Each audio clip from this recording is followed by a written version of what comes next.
আমরা যখন 9 দফা দাবি দিয়েছিলাম, সেই সময় অন্যতম দাবি ছিল বাংলাদেশের প্রতিটি বিশ্ববিদ্যালয়ে ছাত্র সংসদ চালু করতে হবে।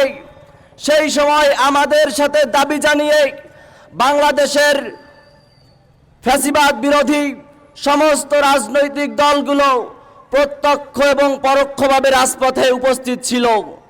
কিন্তু আমরা আজকে লক্ষ্য করছি, সেই দাবি নিয়ে যখন আমরা আজকে প্যারিস রোডে দাঁড়িয়েছি, ঠিক একই সময় বাংলাদেশে আমরা দেখতে পাচ্ছি কোন দল রাকসুর বিরুদ্ধে অবস্থান নিয়েছে।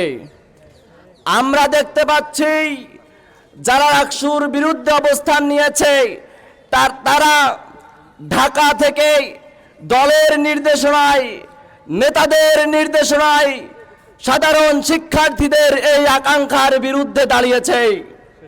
আজকের মানববন্ধন থেকে আমরা স্পষ্টভাবে বলতে চাই, রাজশাহী বিশ্ববিদ্যালয় ছাত্র সংসদ হবে কি হবে না, এই সিদ্ধান্ত নেবে রাজশাহী